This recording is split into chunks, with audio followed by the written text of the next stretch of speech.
ಎಲ್ಲರಿಗೂ ನಮಸ್ಕಾರ. ಧ್ಯಾನ ಸಂಜೀವಿನಿ ಯೂಟ್ಯೂಬ್ ಚಾನಲ್ ವೀಕ್ಷಿಸುತ್ತಿರುವ ಎಲ್ಲ ನನ್ನ ಆತ್ಮ ಬಂಧುಗಳಿಗೆ ನನ್ನ ಅನಂತ ನಮಸ್ಕಾರಗಳು.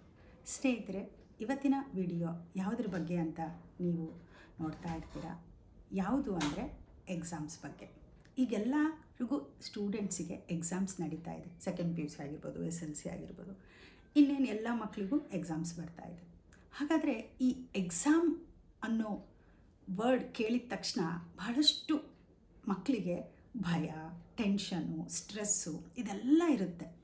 ಈ ಎಲ್ಲ ಭಯ, ಸ್ಟ್ರೆಸ್ಸು, ಟೆನ್ಷನಿಂದ ಹೊರಗೆ ಬರೋದು ಹೇಗೆ, ಅವ್ರನ್ನ ಹೇಗೆ ತುಂಬ ಖುಷಿಯಾಗಿ ಎಂಜಾಯ್ ಮಾಡ್ಕೊತ ಎಕ್ಸಾಮ್ಸನ್ನು ಬರಿಬೇಕು ಅನ್ನೋದ್ರ ಬಗ್ಗೆ ಕೆಲವು ವಿಚಾರಗಳನ್ನು ತಿಳಿಸ್ತೀನಿ. ಮೊದಲನೇದಾಗಿ ನನ್ನ ಪೇರೆಂಟ್ಸಿಗೆ ಹೇಳೋದು ಒಂದು ಕಿವಿ ಮಾತು. ಮಕ್ಕಳಿಗೆ ಎಕ್ಸಾಮ್ಸ್ ಅಂದರೆ ಭಯ ಅನ್ನೋ ಒಂದು ದೃಷ್ಟಿಯಲ್ಲಿ ನೀವು ಮಾತಾಡಬೇಡಿ. ಯಾಕಂದರೆ ಯಾವಾಗ ನಾವು ಪೇರೆಂಟ್ಸು ನೀನು ಇಷ್ಟೇ ಮಾರ್ಕ್ಸ್ ತೆಗಿಬೇಕು, ನೀನು ಕ್ಲಾಸಿಗೆ ಫಸ್ಟ್ ಬರಬೇಕು, ನಿನ್ನ ಪರ್ಸೆಂಟೇಜ್ ಇಷ್ಟೇ ಇರಬೇಕು, ನೀನು ಇಂಥ ಕಾಲೇಜಲ್ಲೇ ಓದಬೇಕು, ನೀನು ಈ ರೀತಿ ಆಗಬೇಕು ಅಂತ ಹೇಳಿದಾಗ ಮಕ್ಕಳು ತುಂಬ ಸೂಕ್ಷ್ಮವಾಗಿರುತ್ತಾರೆ. ಅದಕ್ಕೆ ಅವರಿಗೆ ಸ್ಟ್ರೆಸ್ ಆಗುತ್ತೆ. ಯಾವಾಗ ಸ್ಟ್ರೆಸ್ ಆಗುತ್ತೋ ಬಾಡಿ ಮಾತು ಕೇಳಲ್ಲ. ಆಗ ಅವರಿಗೆ ಅನಾರೋಗ್ಯ ಎಕ್ಸಾಮ್ಸ್ ಟೈಮಲ್ಲಿ ಹೆಚ್ಚಾಗುತ್ತೆ. ಅದಕ್ಕೆ ನೋಡಿ, ಕೆಲವು ಮಕ್ಕಳಲ್ಲಿ ಎಕ್ಸಾಮ್ಸ್ ಒಂದು 2 ದಿನ ಮುಂಚೆ ಮಕ್ಕಳಿಗೆ ಜ್ವರ ಬರೋದು, ತುಂಬ ಅವರಿಗೆ ಹೈ ಫೀವರ್ ಆಗೋದು, ಈ ರೀತಿ ಆಗುತ್ತೆ. ಅದಕ್ಕಾಗಿ ಪೇರೆಂಟ್ಸು ದಯವಿಟ್ಟು ನೀವು ಕೂಡ ಸಪೋರ್ಟ್ ಮಾಡಿದರೆ ಅವರು ಈಸಿಯಾಗಿ ಎಕ್ಸಾಮ್ ಪರ್ಫಾರ್ಮ್ ಮಾಡ್ತಾರೆ. ಹಾಗೆ ಎಕ್ಸಾಮ್ ಅಂದರೆ ಭಯ ಯಾಕೆ ಅನ್ನೋದಕ್ಕೆ ನಾನೊಂದು ವಿಚಾರ ತಿಳಿಸ್ತೀನಿ. ಎಕ್ಸಾಮ್ ಅಂದರೆ ಭಯ ಇರಲ್ಲ. ದ ಎಂಡ್ ರಿಸಲ್ಟ್ ಅಂದರೆ ರಿಸಲ್ಟ್ ಏನು ಬರುತ್ತೆ ಅನ್ನೋದು ವಿಚಾರ ಮಾಡ್ತಾ ಅವರಿಗೆ ಭಯ ಶುರುವಾಗುತ್ತೆ. ನಾನು ಎಕ್ಸಾಮ್ ಆದಮೇಲೆ ನನ್ನ ರಿಸಲ್ಟ್ ಏನಾಗುತ್ತೆ, ಎಷ್ಟು ಪರ್ಸೆಂಟ್ ಬರುತ್ತೆ, ನಾನು ಅಂದ್ಕೊಂಡಿದ್ದ ರಿಸಲ್ಟ್ ಸಿಗುತ್ತಾ ಇಲ್ವಾ, ನನ್ನ ಫ್ರೆಂಡ್ಸ್ಗಿನ್ನ ಹೆಚ್ಚು ಮಾರ್ಕ್ಸ್ ನನಗೆ ಬರುತ್ತೋ ಇಲ್ವಾ, ನನ್ನ ಟೀಚರ್ಸ್ ಎಲ್ಲ ನನ್ನ ಮೇಲೆ ಒಂದು ವಿಶ್ವಾಸ ಇಟ್ಟಿದ್ದಾರೆ, ಅವ್ರ ಪ್ರಕಾರ ನಾನು ರಿಸಲ್ಟ್ ತೆಗಿತೀನೋ ಇಲ್ಲ, ಈ ರೀತಿ ಹಲವಾರು ಕಾರಣದಿಂದ ಅವ್ರಿಗೆ ಸ್ಟ್ರೆಸ್ ಆಗುತ್ತೆ. ಅದಕ್ಕೋಸ್ಕರ ಯಾವಾಗಲೂ ನಾವು ಎಕ್ಸಾಮ್ ಅಂದರೆ ಎಂಡ್ ರಿಸಲ್ಟ್ ಬಗ್ಗೆ ಯೋಚನೆ ಮಾಡಿದೆ, ಇವತ್ತು ಈ ಕ್ಷಣ ನಾನು ಚೆನ್ನಾಗಿ ಓದಿ ಬರಿಬೇಕು ಅನ್ನೋದಷ್ಟೇ ಯೋಚನೆ ಮಾಡಿದಾಗ ಖಂಡಿತವಾಗಿ ಎಕ್ಸಾಮನ್ನು ಖುಷಿಯಾಗಿ ಬರೆಯೋಕ್ಕೆ ಸಾಧ್ಯ ಆಗುತ್ತೆ. ಹಾಗೆ ಇನ್ನೂ ಕೆಲವು ವಿಚಾರಗಳನ್ನು ನಾನು ಈ ವಿಡಿಯೋದಲ್ಲಿ ತಿಳಿಸ್ತೀನಿ. The power of subconscious mind ಬುಕ್ಕಲ್ಲಿ ಒಬ್ಬ ಹುಡುಗ ಹೀಗೆ ಎಕ್ಸಾಮ್ ಬಗ್ಗೆ ಆ ಆಥರಿಗೆ ಕೇಳ್ತಾನೆ, ನಾನು ಎಷ್ಟು ಓದಿದ್ರು ನನಗೆ ನೆನಪಿರಲ್ಲ, ನಾನು ಅಂದ್ಕೊಂಡಿದ್ದು ರಿಸಲ್ಟ್ ಸಿಗ್ತಾ ಇಲ್ಲ ಅಂತ ಕೇಳಿದಾಗ ಆ ಜೋಸೆಫ್ ಮರ್ಫಿ ಅವರು ಕೆಲವು ವಿಚಾರಗಳನ್ನು ತಿಳ್ಕೊಳ್ತಾರೆ ಆ ಮಗುವಿಂದ. ಅವನಿಗೆ ಎಕ್ಸಾಮ್ ಅಂದರೆ ಯಾಕೆ ಭಯ ಮತ್ತು ಯಾಕೆ ಎಂಡ್ ರಿಸಲ್ಟ್ಸ್ ಬರ್ತಾ ಇರಲ್ಲ ಅಂದರೆ, ಅವನು ಫ್ರೆಂಡ್ಸ್ನ ಹೇಟ್ ಮಾಡ್ತಾ ಇರ್ತಾನೆ, ಟೀಚರ್ಸ್ನ ಹೇಟ್ ಮಾಡ್ತಾ ಇರ್ತಾನೆ. ಯಾಕೆ ಅಂದರೆ ಫ್ರೆಂಡ್ಸ್ ಯಾವಾಗಲೂ ಕಂಪೇರ್ ಮಾಡ್ತಾ ಇರ್ತಾರೆ ಅವನ ಮಾರ್ಕ್ಸ್ ವಿಷಯವಾಗಿ. ಯಾವಾಗ ಈ ರೀತಿ ಕಂಪ್ಯಾರಿಸನ್ ಆಗುತ್ತೋ ಆ ಹೇಟ್ರೆಡ್ನೆಸ್ ಜಾಸ್ತಿ ಆಗುತ್ತೆ. ಇದೆಲ್ಲ ತಿಳ್ಕೊಂಡು ಆಗ ಕೆಲವು ವಿಚಾರಗಳನ್ನು ಆ ಮಗುವಿಗೆ ತಿಳಿಸ್ತಾರೆ. ಏನಂದರೆ, ಪ್ರತಿ ದಿನ ರಾತ್ರಿ ನೀವು ಮಲಗೋಕ್ಕಿಂತ ಮುಂಚೆ ನಿನ್ನ ಸಬ್ಕಾನ್ಷಿಯಸ್ ಮೈಂಡ್ ಆ್ಯಕ್ಟಿವ್ ಆಗಿರುತ್ತೆ.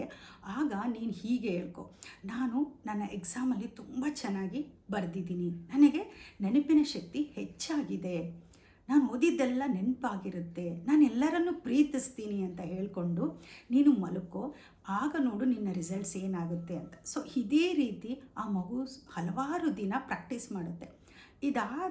ಆಗಿ ಕೆಲವೇ ದಿನಗಳಲ್ಲಿ ಒಳ್ಳೆ ರಿಸಲ್ಟ್ ಬರುತ್ತೆ. ಹಾಗಾದರೆ ಸ್ನೇಹಿತರೆ, ಇದರಿಂದ ನಮ್ಗೆ ಏನು ಅರ್ಥ ಆಗುತ್ತೆ ಅಂದರೆ, ನಾವು ನಮ್ಮ ಒಳಗಡೆ ಯಾವ ರೀತಿಯ ಆಲೋಚನೆಯನ್ನು ಮಾಡ್ತೀವಿ ಅಂದರೆ, ಎಕ್ಸಾಮ್ ಬಗ್ಗೆ ಆಗಿರ್ಬೋದು, ಸಬ್ಜೆಕ್ಟ್ಸ್ ಬಗ್ಗೆ ಆಗಿರ್ಬೋದು, ಟೀಚರ್ಸ್ ಬಗ್ಗೆ ಆಗಿರ್ಬೋದು, ಒಂದು ಹೇಟ್ರೆಡ್ನೆಸ್ಸಿಂದ ಇದ್ದರೆ ಆ ಒಂದು ವಿದ್ಯೆ, ಆ ಒಂದು ಸಬ್ಜೆಕ್ಟು ನಾವು ಓದಿದ್ದು ಕೂಡ ನನಗೆ ನೆನಪಿಗಿರಲ್ಲ. ಅದಕ್ಕೆ ಪ್ರತಿಯೊಂದು ಸಬ್ಜೆಕ್ಟನ್ನು ನೀವು ಪ್ರೀತಿಸಿ. ಯಾವುದೇ ಇರ್ಬೋದು, ಅದು ಮ್ಯಾಥ್ಸ್ ಇರ್ಬೋದು, ಸೈನ್ಸ್ ಇರ್ಬೋದು, ನಿಮ್ಮ ಸಬ್ಜೆಕ್ಟ್ಸ್ ಯಾವುದೇ ಇರ್ಬೋದು. ಇದು ನನಗೆ ಈ ಸಬ್ಜೆಕ್ಟ್ ಅಂದರೆ ಇಷ್ಟ ಇಲ್ಲ, ಇದನ್ನು ನಾನು ಚೆನ್ನಾಗಿ ಓದ್ತೀನಿ, ಇದು ನಾನು ಚೆನ್ನಾಗಿ ಓದಲ್ಲ ಅನ್ನೋ ಯಾವುದೇ ರೀತಿಯ ಒಂದು ಭೇದ ಭಾವನ ಮಾಡದೆ ಪ್ರತಿಯೊಂದು ಸಬ್ಜೆಕ್ಟ್ಸನ್ನು ಇಷ್ಟಪಟ್ಟು ಓದಿ, ಪ್ರತಿಯೊಬ್ಬರನ್ನ ಪ್ರೀತಿಸಿ ಮತ್ತು ಟೀಚರ್ಸನ್ನು ಗೌರವಿಸಿ.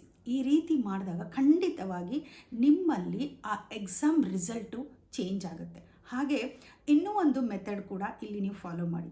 ಎಕ್ಸಾಮ್ ಟೈಮಲ್ಲಿ ತುಂಬ ಜನಕ್ಕೆ ನೀರು ಸರಿಯಾಗಿ ಕುಡಿಯೋದ ಕಾರಣ ಏನಾಗುತ್ತೆ, ತುಂಬ ಹೀಟ್ ಆಗುತ್ತೆ, ತುಂಬ ಫೀವರ್ ಸ್ಟಾರ್ಟ್ ಆಗುತ್ತೆ. ಅದಕ್ಕೆ ಒಂದು ಬಾಟಲಲ್ಲಿ ನೀರು ಇಟ್ಕೊಂಡು ನೀವು ಪ್ರತಿ ಒಂದು ಬಾಟಲ್ಗೆ ಒಂದು ಅಫರ್ಮೇಷನ್ನ ಬರೆದ್ಬಿಟ್ಟು ಆ ಬಾಟಲ್ಗೆ ಸ್ಟಿಕ್ ಮಾಡಿ. ನಾನು ಸಂಪೂರ್ಣವಾಗಿ ಆರೋಗ್ಯವಾಗಿದ್ದೀನಿ, ನನಗೆ ತುಂಬ ಚೆನ್ನಾಗಿ ನೆನಪಿರುತ್ತೆ, ನಾನು ಓದಿದ್ದೆಲ್ಲ ನೆನಪಿರುತ್ತೆ. ಯಾಕಂದರೆ ಮೆಮೊರಿ ಇಂಪಾರ್ಟೆಂಟ್, ನಾನು ಓದಿದ್ದು ಮರ್ತೋಗ್ತೀನೋ ಅನ್ನೋ ಭಯ ಇರುತ್ತೆ. ಯಾವಾಗ ನಾವು ಪ್ರತಿ ಬಾರಿ ನೀರನ್ನು ಕುಡಿತೀವೋ, ಈ ಅಫರ್ಮೇಷನನ್ನು ಹೇಳ್ಕೊಳ್ತೀವೋ, ಆ ನೀರು ನಮ್ಮ ಒಳಗಡೆ ಅದೇ ರೀತಿ ಮೆಸೇಜನ್ನು ಕೊಡುತ್ತೆ. ಯಾಕಂದರೆ 70% ನಮ್ಮ ದೇಹದೊಳಗಡೆ ನೀರೇ ಇದೆ. ಅದಕ್ಕೋಸ್ಕರ ನೀವು ಈ ರೀತಿ ಒಂದು ಬಾಟಲಿಗೆ ನೀರನ್ನು ತುಂಬಿಸಿ ಈ ರೀತಿ ಮಾಡಿ.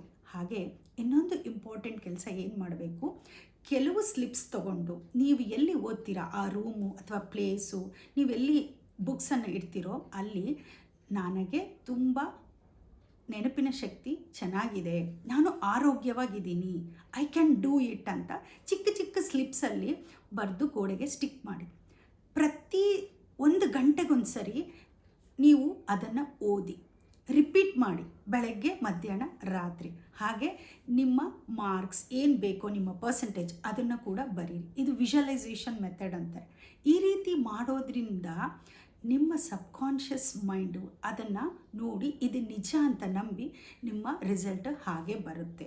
ಆಗ ನಿಮ್ಮ ಒಳಗಡೆ ಕೂಡ ಒಂದು ಕಾನ್ಫಿಡೆನ್ಸ್ ಹೆಚ್ಚಾಗುತ್ತೆ, ಆಗ ನಿಮ್ಮ ಮೆಮೊರಿ ಕೂಡ ಇನ್ಕ್ರೀಸ್ ಆಗುತ್ತೆ. ಈ ರೀತಿ ಮಾಡೋದ್ರಿಂದ ಖಂಡಿತವಾಗಿ ನಿಮಗೆ ಏನು ಬೇಕೋ ಆ ರೀತಿ ರಿಸಲ್ಟ್ಸ್ ಬರೋಕ್ಕೆ ಶುರುವಾಗುತ್ತೆ.